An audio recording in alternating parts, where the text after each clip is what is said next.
Hi, it's Dr. Sandy Laura Kramers. Thank you for joining me again today for the EYE show. Please, I'm one of the surgeons here at Visionary Eye Doctor, so please pass this on to friends and family. So this is probably one of the most important podcasts I'll ever make. And it's kind of because of a transformative book, actually two books that I read recently that I want to share with you. The title of this podcast is How to Decrease Your Risk or maybe even Heal Chronic Pain Conditions, Depression, Anxiety, stress in a sense. So I want to talk about this because it happened that a friend of mine recommended a book that I'm going to talk about. It's called The Upward Spiral. So those that are on YouTube can see the picture of the book. This is the very rare book that I've ever actually physically bought the book and also bought the Audible audio book version of it. I've done both, listened to both, and read through a little bit of the actual book, but I wanted to show you what it looks like. It's called The Upward Spiral. It's by Dr. Alex Korb, a PhD neuroscientist from the Department of Psychiatry at the University of California, Los Angeles. This is a really great book. A separate friend recommended this book, which we're going to go through at the very end of this podcast because it's more of the spiritual component. It's called Jesus and the Jewish Roots of the Eucharist. And I know some of you might be cringing at this, but it's by Brian, I think it's Pitre. And so this is quite a very unusual book. It's quite interesting because it goes through the Jewish component of Christianity, which is brilliant. So Jesus and the Jewish Roots of the Eucharist. Reading these two books together at the same time was quite the experiment because I didn't know what I was getting into. So we're going to talk about first on this book called The Upward Spiral, which is a really beautiful, brilliant book. And it has to do with what you can do in your brain to help you deal with issues like chronic pain, depression, anxiety, stress, fear, addiction. It's absolutely brilliant. I love it. The second part of the podcast, we're going to talk about the spiritual side because I do think you really need to think about both of these together. The physical, neurochemical, structural brain structures at the same time as you think about the spiritual side, because I think they both exist and they both complement each other.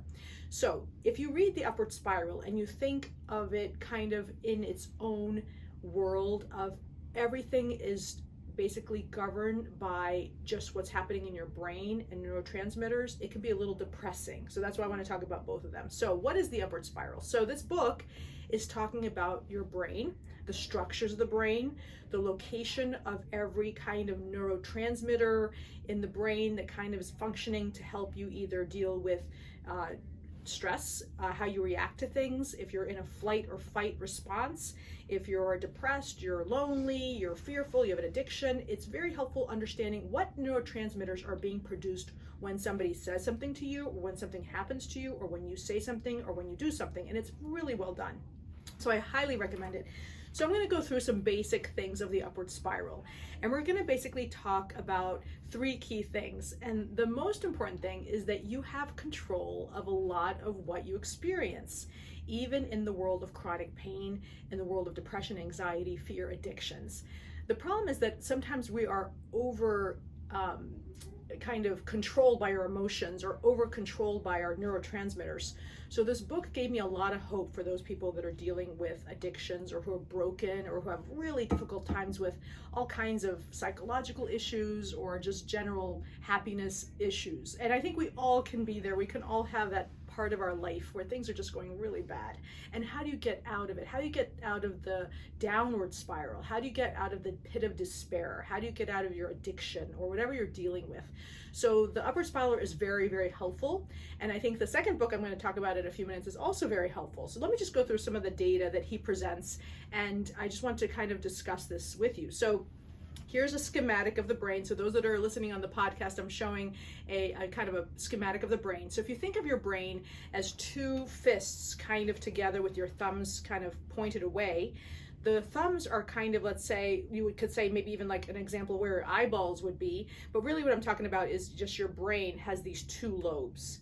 And the wrists, the clenched wrists together, what's touching them in the middle is called the medial part of the brain, and the knuckle part on the outside is the dorsal part of the brain. And the reason why I mention that is because he goes through the dorsal, medial, lateral, geniculate nucleus, all these kinds of things If you're listening on the podcast, it can get a little confusing, but the point is that the brain has different parts. There's the middle part, the medial part, and the part kind of towards your ears that's called the dorsal part.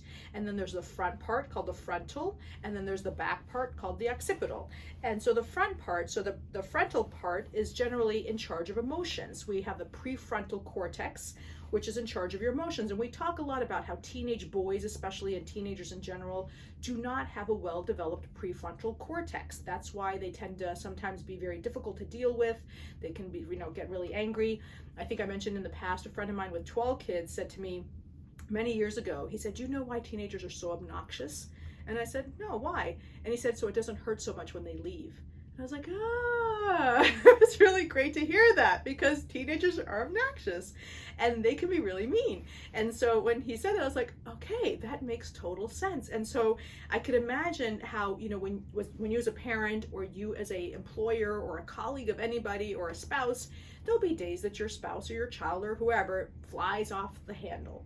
Well, maybe something happened, they didn't sleep well, maybe their prefrontal cortex is just not working as well as it should. So you can make a little bit of an excuse for them to understand what's going on with their brain and why they're reacting that way.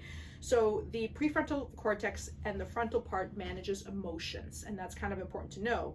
We know that the dorsal striatum, which is kind of part of this yellow part here, acts out old habits. So if you have an old habit that you can't help, maybe you have issues with alcoholism or carbohydrates or whatever addiction, TV or porn or whatever the terrible addiction is, your dorsal striatum in your brain starts to create a pathway that can be very difficult to undo. And so that's kind of the dorsal striatum. And there's a really brilliant paper that just came out by Dr. Cash and Dr. Rush, I think that's the name, at Harvard, published in the Journal of Neuroscience. Highly recommend you guys look at it. And they did a very interesting experiment where they took a quadriplegic, and that means somebody that's paralyzed, all four limbs cannot move because of a previous brain injury, spinal cord injury, and they had the patient play, what is the name of the game? Simon. So the Simon is like a memory kind of, it has four little, things that buzz at a certain place, and they had him play Simon. And by allowing him basically to think of the pattern Simon was playing, he was able to move the cursors that he needed to, I think, on the computer to kind of click what he needed to click just by thinking. So they're able to do that now. So they were able to show that the brain, when he was sleeping, when they looked at the T11 motor cortex, which is basically part of the kind of the parietal lobe. They looked at that with electrodes. When he was sleeping, they showed that in his sleep, he was playing Simon. He was actually playing Simon during his sleep. And the reason why this is important is because when you interact with people or things happen during your day, your brain starts to create like a memory, like a replay when you're sleeping. And it can happen also during the day, but they were able to show for the first time that when you sleep, there's kind of like a memory component that happened during the day. You reprocess things that can make that pathway even stronger. So let's say you're starting to develop pain, and any pain in the body. Let's say it's eye pain, like chronic eye pain. What can start to happen is when you start to have pain, you can start to create a pathway that can replay itself when you sleep. It can replay yourself during the day, that can create a permanent pathway in the brain called central neuropathic pain. And that is what we definitely want to avoid in all patients. We can have peripheral pain, meaning you burn your finger, that's peripheral to your brain. You burnt your finger, your finger hurts, you can do something to help it. Let's say you have something in your eye, like an eyelash, we take it out, the pain goes away, that's peripheral pain. That's actually great because we can take care of it. We can prevent it from, we can cure it, essentially. We think we can cure most of it per se. The problem is when it gets to be centralized. When you have a centralized pain where that motor pathway has been created, it takes a lot of effort to undo that pathway. And this is true for addictions, this is true for depression, it's true for anxiety, it's true for whatever you have to deal with that becomes a pathway. And so one of the things in the book that was really brilliant is that it does explain why psychiatry, psychology, therapy, antidepressants, anti-anxiety medications work. I come from a culture where that is looked down upon, and I know many of you know what I'm talking about. Most of us, we would say, you know, we're too proud to go to a therapist, or we're too kind of stubborn to go to a therapist, or we just don't have the money, whatever, right? But a lot of us feel like it's not going to work, or it's embarrassing, or we're too good for that, or it's just a waste of time or waste of money.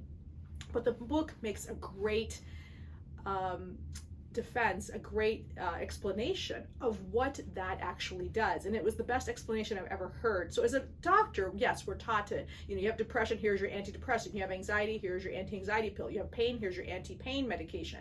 You know, we're taught to do that, of course.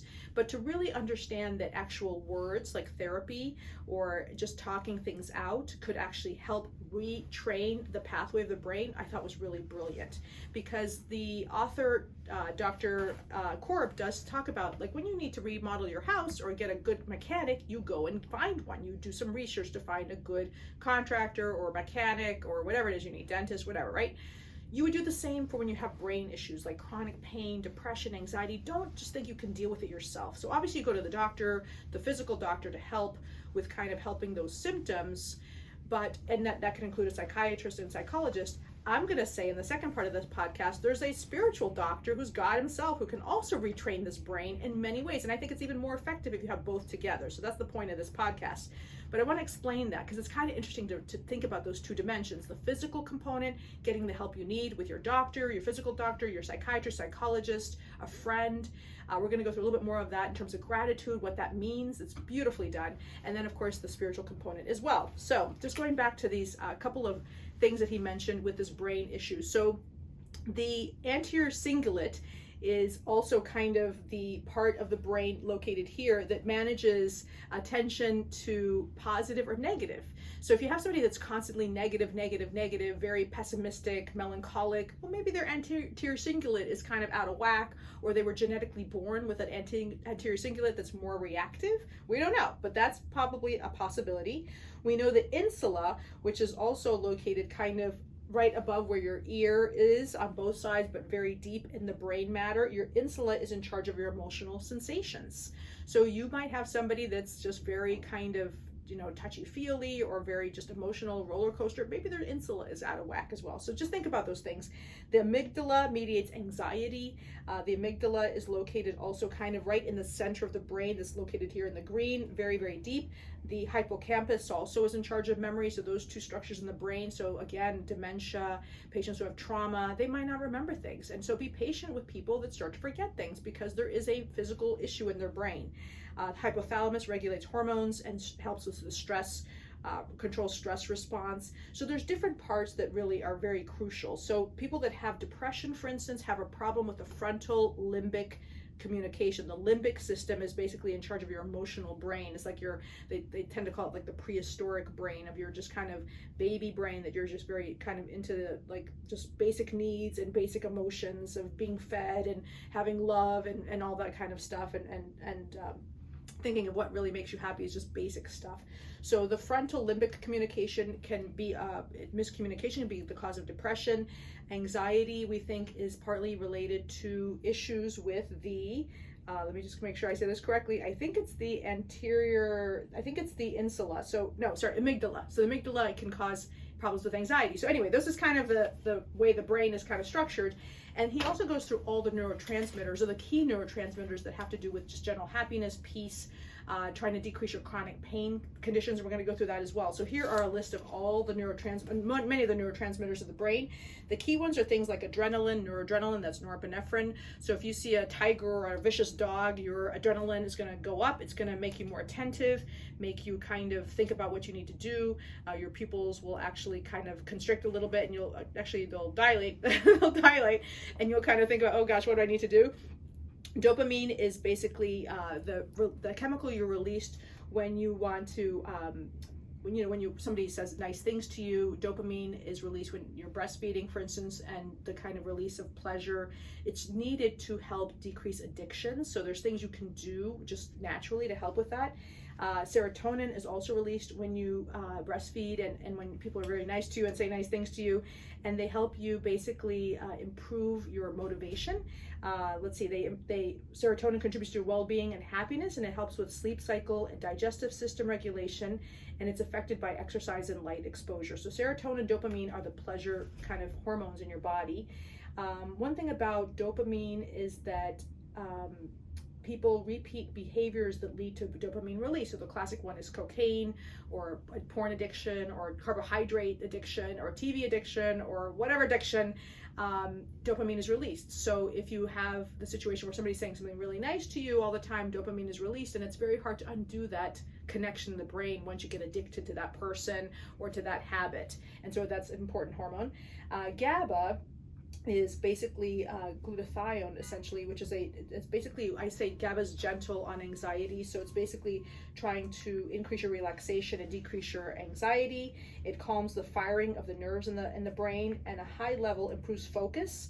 Low levels cause anxiety. They also contribute to the motor control and vision. Acetylcholine basically is important in thought and learning and memory. Glutamate, we've talked about before, is a brain neurotransmitter that's a part of memory. Endorphins make you feel good. They're released with exercise and excitement, and sex, of course, produces well-being. Euphoria, reducing pain. Biologically active section. Anyway, that's very important. And then the new one, of course, that he talks about, that actually I mentioned, melatonin improves sleep quality. We know about this.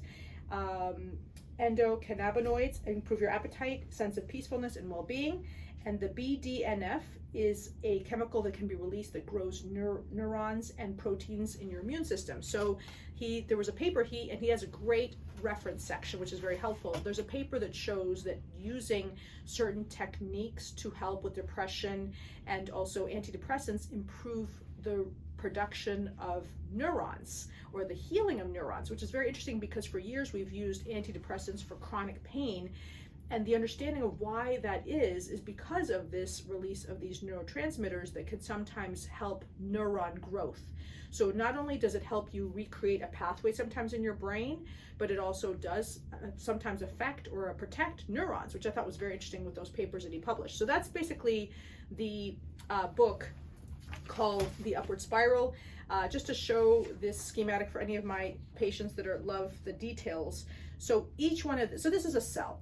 And so I'm showing on my YouTube channel the cell, and there's a lot of chemical reactions that occur with one neurotransmitter with one cell.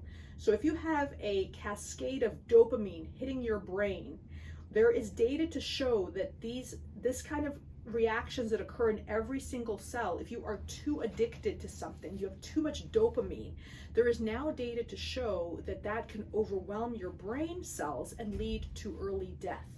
And so a lot of addictions, even if it's like porn, carbohydrates, alcohol, gambling, sex, whatever your addiction is, if it's too much, there's some data to show it causes early dementia.